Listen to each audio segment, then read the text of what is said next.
Covering news where you live. This is 5 News at 5. Tonight on your 5 News at 5, at the dam near Webbers Falls, struck by 2 barges this afternoon. We'll have a live report with the latest from engineers on the safety of that dam coming up. First, though, we're following breaking news. The I-40 bridge over the Arkansas River has now been opened at Webbers Falls. That, according to the Oklahoma Department of Transportation. Stretch of highway has been closed since late last night after word got out what the barges were threatening, that they were threatening the dam near Webbers Falls. That is definitely good news for all of those drivers that have been stuck there for the last 18 hours or so. Now moving on to some startling new numbers just coming into our newsroom. Yeah, we were saying earlier that this flood is like we've not seen since 1990 or before. Now we can say we have never seen flooding like this. Flood levels are going to be the highest in the history of the Arkansas River. Chief Meteorologist Garrett Lewis here now with just how bad this is going to get. What's interesting right now, it's all we know are forecast numbers. We don't really have a grasp of the impacts yet. We're working with the Corps of Engineers and emergency managers to communicate those impacts as they come into us. This is a live look at the Arkansas River. Let's put this into context and talk about how this is going to play out. This is a look at the graph that shows from NOAA shows the increase in water. The record level was 38.1 feet. That was set back in 1945. That was before the navigation system was established, on the McClellan-Kerr navigation system on the Arkansas River.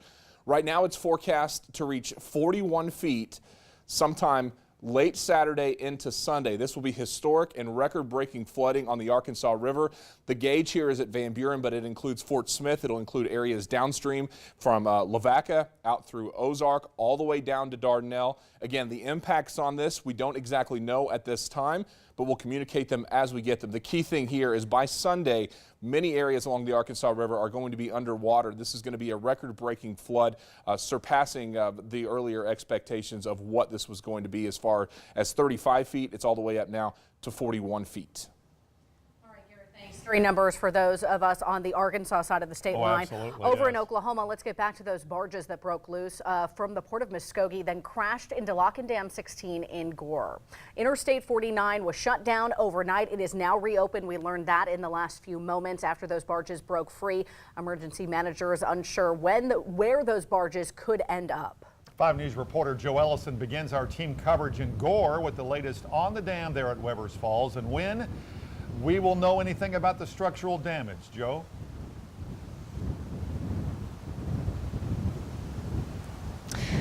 Well, guys, you know, this barge, when it was moving down the river, it was going pretty fast. Both of them, they were tied together, but when they hit this dam right here, they crushed like tin. Now, right here along the dam, right about here, is where they still sit underneath the water. They're still sitting there up against the dam. Now, take a look from up in the sky, an aerial shot of this. It's live from Sky 5. You can see where the barges, they were moving pretty quickly, like I said, as they came to the Lock and Dam. Now, at the time, emergency crews, they were worried about what it would do to the dam and if it caused structural damage. They were worried about all those who live south of it. Their homes could have been flooded with water. But take a look at this video of when those barges actually hit. You can see them fold and eventually they went underwater.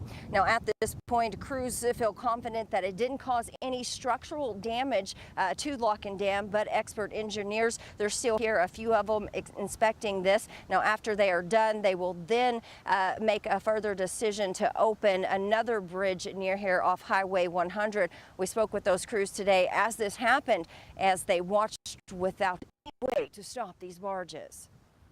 No, it didn't shake the wall, didn't shake the dam at all, and it was very little noise, you know, compared to what I thought it would be. As fast as these, I think they said the barges' total weight was like 320,000 tons. And so I was expecting more of an impact, but it really wasn't much. It crushed them pretty quick. Now, these are barges, both of them, they tell us, were carrying fertilizer at the time whenever they crashed into the dam. Again, it's right about here. They're still underwater. They say they will come in a few days when they can, when this water stops moving so swiftly, to retrieve them. But right now they feel like it's okay to leave them there. And Darren and Erica, just a few minutes ago, some expert engineers that came from Tulsa down here, they were actually out here inspecting all of this. It looks like the structure is okay after it took this hit, but of course there are still a few here on scene, so we'll keep in touch with them and find out what else they find out. Reporting live in Gore, covering news where you live, Joe Ellison, 5 News. All right, Joe, thanks. Good news as the area is dealing with record flooding. Before those barges struck the dam, they actually got stuck on a sandbar, but the water was so high on the river they couldn't get a tugboat under the bridge to get it in time before those barges broke loose. Our team coverage continues now in Fort Smith. River Valley already seeing a lot of flooding from the rising river. In Fort Smith, parts of the riverfront park underwater. 5 News reporter Veronica Ortega live there with the update. Veronica? Darren, that's right. The water is rising, and it is rising quickly, and it will continue to do so over the next several hours. This ramp leading down to the amphitheater usually isn't underwater right now. It is. Take a look this way. There's actually 2 more sets of stairs that lead down into the amphitheater. Usually you can walk the entire length of this, but we are estimating that it is about 6 to 7 feet underwater right now. The amphitheater here doesn't usually look like this. A number of people have been gathering, coming out to see the flooding for themselves. We're actually on vacation, and so before we leave to go on vacation, we wanted to come down and see how high it had risen and bring him. We always like to bring him out to look at things, and we try to explain to him how it's dangerous if you're not staying with your Mimi and Pop and Mommy and Daddy, and so he's learning.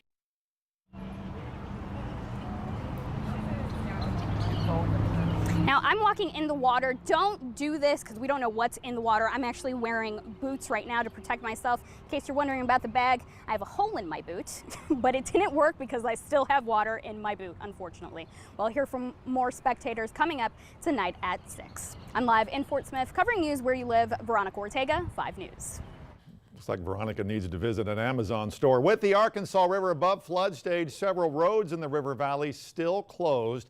In Fort Smith, of course, Riverfront Park is closed. Fort Smith Park out on the north side of town, 66th Street, parts of that is closed. Kincaid Avenue also.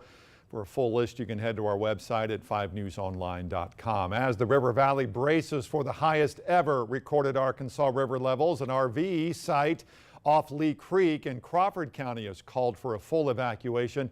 It's already swallowed up by flooding. 5 News reporter Juliana Clipson joins us live near that campsite where emergency managers say this is just the beginning. Juliana?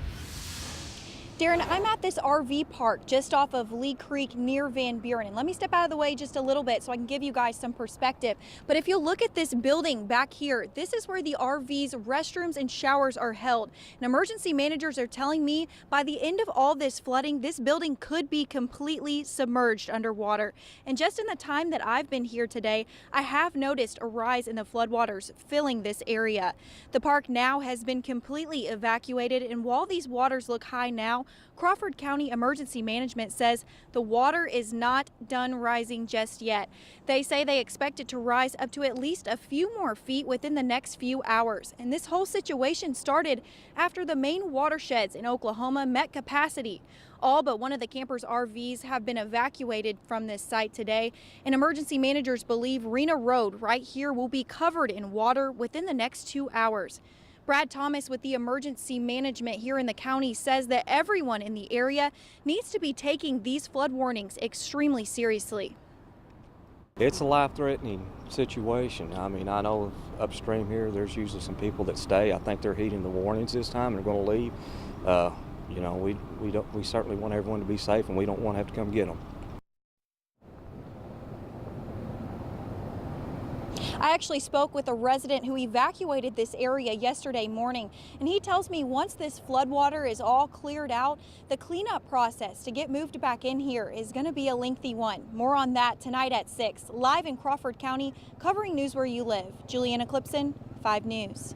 All right, Juliana, thanks. Crawford County Emergency Management says they expect Rena Road to be closed in the next few hours, as she says. The Department of Emergency Management also offering up ways you can prepare as the waters continue to rise.